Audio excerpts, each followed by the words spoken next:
कि सबके दिलों की जान बनाया है आपने, मुश्किल को भी आसान बनाया है आपने। कैसे अदा करूंगा मोहब्बत का कर्ज मैं, इमरान को इमरान बनाया है आपने, इमरान को इमरान बनाया है आपने। बहुत देर आपने भाषण सुना है, बहुत अच्छी अच्छी बातें सुनी है। मैं कोशिश करूंगा कि आपको भाषण न सुना करके वो सब सुनाऊं जिसके लिए या तो बहुत बदनाम हूं या बहुत मशहूर हूं। तेरे दिले बर्बाद तलक आप पहुंचे हैं, आबाओ अजदाद तलक आप पहुंचे हैं, आबाओ अजदाद तलक आप पहुंचे हैं। मेरे लहू का कतरा कतरा बोल रहा, हम औरंगाबाद तलक आप पहुंचे, हम औरंगाबाद तलक आप पहुंचे हैं। तेरे दिले बर्बाद तलक आप पहुंचे हैं। ये सच है कि अच्छे लोगों की तादाद कम होती जा रही है, लेकिन जरूरत है कि ऐसे लोग एक महाज बना करके सामने आए और अच्छे लोग जो समाज में छुपे हुए हैं किसी वजह से डर के या फिर अपनी मजबूरियों की वजह से, वो सब सड़क पर निकल करके आए, तब शायद ये हिंदुस्तान बच सके। मैं 4 मिसरे और पढ़ता हूं, कोशिश करूंगा थोड़ा थोड़ा आपसे गुफ्तगू करूं, थोड़ा थोड़ा आपको सुनाता रहूं। ये जो स्लोगन मैंने देखा है इस पूरे पोस्टर का, इस पूरे जो विरोध प्रदर्शन है इसका, कि कानून बेबस है या बेबसों के हाथ में है, मैं बहुत देर तक सोचता रहा इस स्लोगन के बारे में और 4 मिसरे यूं ही हो गए। मैं पढ़ता हूं, सुनेगा। थोड़ी सी बाजू है। ना बेबस ना बेबसों के हाथ में है। मैं मना कर रहा हूं, मैं इनकार कर रहा हूं। आपने एक सवालिया निशान खड़ा किया था अपने पोस्टर्स में कि कानून बेबस है या बेबसों के हाथ में है। मैं जो कह रहा हूं अगले मिसरे पे के हाथ उठना चाहिए आपका मेरे समर्थन में, कि ना बेबस ना बेबसों के हाथ में है, ना बेबस ना बेबसों के हाथ में है। सच तो ये है कानून उन्हीं के साथ में है, सच तो ये है कानून उन्हीं के साथ में है। ना बेबस ना बेबसों के हाथ में है, सच तो ये है कानून उन्हीं के साथ में है। जिसको लहू से सींचा मेरे पुरखों ने, मेरा हिंदुस्तान बुरे हालात में है, मेरा हिंदुस्तान बुरे हालात में है। सच तो ये है कानून उन्हीं के साथ में है। मैं कैसे मान लूं कि कानून उनके साथ में नहीं है?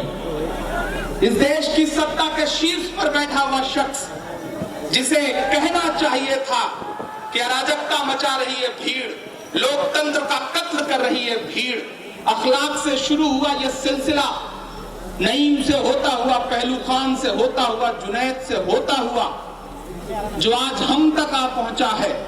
जब हमारे देश का प्रधानमंत्री उस भीड़ के सामने, कभी राजकोट में तो कभी किसी प्रोग्राम में खड़ा होकर के ये कहता है कि हमारे दलित भाइयों को मत मारो, मुझे गोली मार दो, तो मुझे हैरत होती है कि हमारे देश के उस प्रधानमंत्री की भाषा है जो कहता है कि मेरा सीना 56 इंच का है। मैंने उसे पहली बार इतनी बेचारगी के साथ बात करते देखा है। दरअसल ये बेचारगी नहीं है, ये हिडन एजेंडा है। जिस तरह रावण के 10 सर हुआ करते थे, दशानन कहा जाता था रावण को, रावण के 10 सर हुआ करते थे। एक इसी तरह से आज की जो पॉलिटिकल पार्टी है जो इक़्तिदार पर है, उसके पास 10 सर है साहब। एक सर है जो कत्ल करता है मॉब लिंचिंग के नाम पर, दूसरा सर है जो उस पर शोक प्रकट करता है, कहता है कि नहीं ये अराजकता तो गलत है, तीसरा चेहरा है जो टीवी चैनलों पे बैठ करके ऐसे कातिलों को डिफेंड करता है। इस तरह से उनके पास 10 चेहरे हैं, उन्हें समझने की जरूरत है। गाय पर बहुत सारी बातें हुई। दरअसल मेरा मानना है या मीडिया मौजूद है। मेरा मानना है कि दुनिया में गाय की जितनी नस्लें हैं अलग अलग मुल्कों में, वो दूध देती हैं। हिंदुस्तान में ही गाय की एक ऐसी नस्ल पाई जाती है जो दूध देती है। एक एक करके ऊपर आ जाता है। वही ढूंढने का काम किया जा रहा है, वही कोशिश चल रही है। आप गलतफहमी के शिकार हैं साहब। मोबलाइज लिंचिंग है, मोबलाइज किया जा रहा है भीड़ को कि जाओ मार दो, क्योंकि उनका राजनीतिक एजेंडा ही यही है। वो आपके बीच में डर पैदा करना चाहते हैं, वो आपको आपके घरों तक महदूद कर देना चाहते हैं ताकि आप आवाज ना उठा सकें, आप बोल ना सकें, अपने हक के लिए लड़ ना सकें। और जो इस गलत फहमी में या इस खुश फहमी में है कि ये भीड़ सिर्फ मुसलमानों को मार रही है, वो बहुत बड़े मुगालते में है। यहाँ जो ये लिखा गया है लफ्ज के गौरक्षा के नाम पर मुसलमानों पर हो रहे जुल्म के खिलाफ नहीं, ये जुल्म सिर्फ मुसलमानों पे नहीं हो रहा। यहाँ तमाम मजहबों के लोग बैठे हैं। ऊना में जब लोगों को नंगा करके गाड़ियों से बांध के पीटा जा रहा था, वो मुसलमान नहीं थे, उनको भी गौरक्षा के नाम पर ही पीटा जा रहा था, वो दलित भाई थे। झारखंड में इस मॉब लिंचिंग ने जहां मुसलमानों का कत्ल किया है, वहीं गंगेश का कत्ल किया है, गणेश का कत्ल किया है। ये भीड़ किसी की नहीं है। सत्ता के शीर्ष पर बैठे हुए लोग अगर ये समझते हैं कि ये भीड़ सिर्फ मुसलमानों को मारेगी, तो उनकी गलतफहमी है। जिस दिन मुसलमान ने अपने आप को दायरे में महदूद करके घर तक रख लिया या सतर्क हो गया, उस दिन ये भीड़ आपको भी मारेगी, क्योंकि भीड़ का कोई मजहब नहीं होता, भीड़ का कोई निजाम नहीं होता, वो लोकतंत्र के लिए खतरनाक। ये हमारे मुल्क के रहबरों को समझना पड़ेगा। आप जो चाल चल रहे हैं, आप जो कोशिश कर रहे हैं, हिटलर ने भी कुछ ऐसी कोशिशें करी थी और एक दिन उसे खुदकुशी करनी पड़ी थी। कहीं ऐसा ना हो आपके साथ भी ऐसा ही हो जाए, एक दिन आप मजबूर होकर के खुद ही खुदकुशी कर लें, क्योंकि आप मुल्क को ऐसी दिशा में ले जा रहे हैं कि ऐसा ख्वाब तो नहीं देखा था। आज सोशल मीडिया पे एक जुमला उछाला जाता है, यहाँ मेरे प्रशासन के तमाम बड़े मौजूद हैं, मैं पूरी जिम्मेदारी से मीडिया के सामने, प्रशासन के सामने ये बात कहता हूं। सोशल मीडिया में एक जुमला तैरता है कि हर आतंकवादी मुसलमान ही होता है। क्यों होता है हर आतंकवादी मुसलमान, क्यों होता है? मैं इमरान प्रतापगढ़ी पूरी जिम्मेदारी से एक सवाल उठाता हूं। आप कहते हो कि हर आतंकवादी मुसलमान होता है, तो मैं पूछ रहा हूं कि 15 साल बाद, 20 साल बाद सुप्रीम कोर्ट से, हाई कोर्ट से बाइज्जत बरी होने वाला हर शख्स मुसलमान ही क्यों होता है? ये सवाल है इस देश के सामने। अगर इस देश में इज्जत से जीना चाहते हो, इस देश में अपने ऊपर होने वाले जुल्म को रोकना चाहते हो, तो सियासत से ज्यादा अपनी भागीदारी प्रशासन में बढ़ाओ। IAS बनो, IPS बनो, अपने बच्चों को पढ़ाओ, पुलिस का हिस्सा बनो। जब तक आप उसका हिस्सा नहीं बनेंगे, आपको लगता है कि आपके खिलाफ होने वाले जुल्म रुक जाएंगे, तो नहीं रुकेंगे। आपको ये बात माननी पड़ेगी। आज नहीं मानेंगे, 10 साल बाद आप मानेंगे कि एक लड़का आपकी उम्र का आया था और ये बोल करके गया कि सियासी हलकों से आपके मसलों का हल नहीं निकलने वाला। कि देशभक्ति कभी न्याय के नाम पर, बड़ों की दुआएं मांगता हूं मैं इन मिसरों पर, कि देशभक्ति कभी न्याय के नाम पर, देशभक्ति कभी न्याय के नाम पर, देश बेचा गया चाय के नाम पर, देश बेचा गया चाय के नाम पर, देशभक्ति कभी न्याय के नाम पर, देश बेचा गया चाय के नाम पर।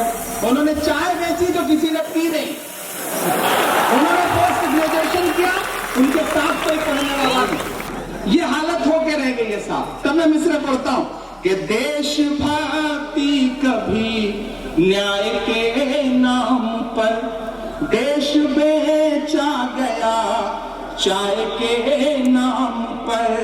आज इंसान खुद जानवर हो गया, जान लेता है वो गाय के नाम पर, जान लेता है वो गाय के नाम पर जान लेता है वो गाय के नाम पर। और अब हजरत ने जो बात कही थी मैं उसको मुहर लगाते हुए बात कहता हूं कि हौसले इस तरह आजमाया करो, मुश्किलें देख कर मुस्कुराया करो, दो निवाले भले कम ही खाया करो, अपने बच्चों को लेकिन पढ़ाया करो, अपने बच्चों को लेकिन पढ़ाया करो, अपने बच्चों को लेकिन पढ़ाया करो। बहुत संजीदगी वाली बातें हो गई, बहुत अच्छा आप सुन रहे हैं। सलाम। पीछे राजीव गांधी जी का एक स्टेचू खड़ा है, एक मूर्ति खड़ी है और वो भी हाथ उठा के मुझे कह रही है कि इमरान को बहुत अच्छा बोल रहे हैं। मैं परसों जंतर मंतर गया था, मेरी आंखों ने तमिलनाडु के उन नंगे किसानों को अपनी नंगी आंखों से देख के आया हूं मैं, जो अपने पुरखों की अस्थियां लेकर के, हड्डियां लेकर के, नरकंकाल लेकर के जंतर मंतर पे बैठे हैं और ये कह रहे हैं कि हमारा कर्जा माफ किया जाए। मेरी आंखों ने मंदसौर में 6 मरे हुए किसानों की अर्थियां देखी हैं साहब, उनकी जलती हुई चिताएं देखी हैं मेरी आंखों ने। पुलिस की गोली से मारा जाता है आज किसान को, नींद भला कैसे आती है मेरे हिंदुस्तान को। मैं नज़्म सुनाता हूं साहब कि वाहरे देश के चौकीदार, वाहरे देश के चौकीदार, विजय माल्या नाक के नीचे से हो गया फरार, वाहरे देश के चौकीदार, वाहरे देश के चौकीदार, देश के चौकीदार, वाहरे देश के चौकीदार। और अब अपने सिख भाइयों की दुआएं मांगता हूं मिस्र में कि वाहरे, और कांग्रेसी तो ताली बजाएंगे ही, मैं जानता हूं इस मिस्र से क्योंकि उनके काम के मिस्र कि वाहरे देश के चौकीदार, वाहरे देश के चौकीदार, विजय माल्या नाक के नीचे से हो गया फरार, वाहरे देश के चौकीदार, वाहरे देश के चौकीदार। यूपीए के 10 साल के शासनकाल में उतने सैनिक नहीं मारे गए जिसने पिछले 3 साल में मारे गए। काहे की 56 इंच की छाती आओ फर्जी बात करते हो। मैं बोलता हूं सुनना कि वाहरे देश के चौकीदार, तुमसे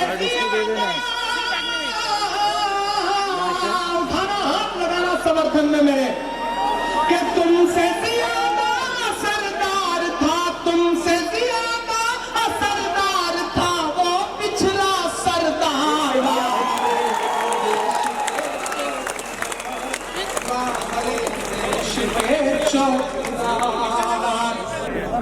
आपकी तरह मुझे भी कचोटती हैं ये लाशें, आपकी तरह मेरा भी दिल दुखता है खून सनी हुई तस्वीरें देख करके। मुझे याद है कि अलविदा की नमाज से 1 दिन पहले का वो मसला था जब जुनैद को चलती ट्रेन में मारा गया था। मेरी आंखों में 2 दिन तक वो लाश ऐसे बिल्कुल उसकी तस्वीर हट नहीं रही थी मेरी आंखों से। बहुत गुस्से में था तो मुझे लगा कि क्या करूं, तो मैंने ऐसे ही सोशल मीडिया पे अपने फेसबुक के पेज पर, इमरान प्रतापगढ़ी जो मेरा फेसबुक का पेज है, मैंने अपडेट किया फेसबुक पर और ट्विटर पर कि हमारे सामने 2 दिन बाद ईद है, हमारे लिए ईद की खुशियां हैं, लेकिन खुशियों के नाम पर हमारे पास खून सनी हुई लाशों की तस्वीरें। तो हम ईद तो मनाएंगे, खुशियां तो मनाएंगे, लेकिन उसमें इस गम को भी शामिल करेंगे। हम नमाज पढ़ने तो जाएंगे लेकिन अपनी बांह पर काली पट्टी बांध के पढ़ने जाएंगे नमाज। मैंने अपील करी और मैं सलाम करूंगा इस मुल्क के अमन पसंद लोगों को कि शायद हिंदुस्तान की कोई ईदगाह बची हो जिसमें 10 ही सही, लेकिन इस तमाम लोगों ने अपनी बाहों पे काली पट्टी बांध करके नमाज पढ़ के हुकूमत को एक मैसेज दिया। सलाम है आपको। और उसका असर यह रहा कि देश के प्रधानमंत्री महोदय वाशिंगटन में थे, उन्होंने शायद कानून मंत्री साहब को कहा, रविशंकर प्रसाद जी ने पहली बार मॉब लिंचिंग को मर्डर माना। इसलिए भी मैं आपके बीच हाजिर हुआ कि ये हमारी कोशिशें हैं जिसे आप सब लोग आगे बढ़ा रहे हैं, ये आपकी कोशिशें हैं जिसे मैं आगे बढ़ा रहा हूं, हम सब मिलकर के आगे बढ़ा रहे हैं और इसी से कारवां बनता है। और उसकी अगली कड़ी में आपके सामने मैं अपना मिशन रखता हूं, अपनी कोशिश रखता हूं कि मैंने 6 अगस्त को ऐलान किया है इस स्लोगन के साथ कि हम जंतर मंतर पर एक बड़ी भीड़ के साथ इकट्ठा होंगे और इस स्लोगन के साथ कि हमारा खून सड़कों पर क्यों बहाते हैं, हमारे खून को सड़कों पर मत बहाइए, हम इसे डोनेट करेंगे, क्या पता किसी सेना के घायल जवान की जान बचाने के काम आए, किसी हिंदू भाई की जान बचाने के काम आए, किसी दलित भाई की जान बचाने के काम आए, किसी सरदार किसी ईसाई की जान बचाने के काम आए। हम मुसलमानों का खून आप सड़कों पर क्यों बहा रहे हैं? हम 6 अगस्त को जंतर मंतर पर इकट्ठा हो रहे हैं हजारों की भीड़ के साथ और अपना रक्तदान करने जा रहे हैं। हमने उस मुहिम का नाम रखा है लहू बोल रहा है और सच माने कि हमारा लहू अब बोल रहा है, अब हमारा लहू बोलेगा। हम बोले तो कहते हैं कि तू बोल रहा है, दामन था मेरा चाक रफू बोल रहा है, चिंगारी जो उठी है यहाँ इनकलाब की, ये कुछ नहीं हम सबका लहू बोल रहा है, लहू हम सबका बोल रहा है और अब लहू बोलेगा। अब हमें और कोई मौत बर्दाश्त नहीं है मॉब लिंचिंग के नाम पर। दुआ करिएगा मेरी इस कोशिश के लिए 6 अगस्त के लिए कि हम अपने मिशन में कामयाब हों और हम एक बड़े पैमाने पर रक्त डोनेट करके खून दान करके एक गांधीगिरी के जरिए देश को दुनिया को ये संदेशा दें कि नहीं हम रक्तदान करके इस अराजकता का विरोध कर रहे हैं। मैं आखिरी बंद पढ़ के जा रहा हूं। मैं कभी कभी महीनों सफर के बाद घर पहुंचता हूं तो अम्मी कहती हैं कि इमरान कैसे गा लेते हो ये सब। मेरे साथी मुझसे कभी कभी कहते हैं कि इमरान कैसे गा लेते हो इतना दर्द, कैसे सोच लेते हो इतना दर्द।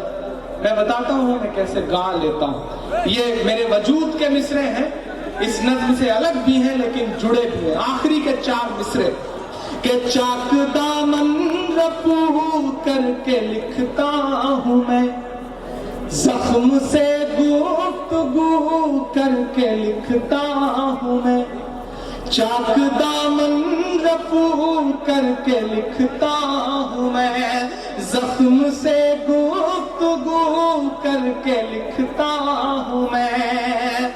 हुकूमत बदली निजाम बदला तो कहा गया कि इमरान मियां तेवर नरम कर लो, इतना मत बोला करो परेशान हो जाओगे। तो मैंने आपकी दुआओं के भरोसे कहा था कि जो कहते हैं इस आंधी में पर ना तोला जाएगा, जो इस बात पर खुश हैं हमसे लब ना खोला जाएगा, अरे उनसे कहो हम तूफानों से डरने वाले लोग नहीं, कातिल को मरते दम तक कातिल ही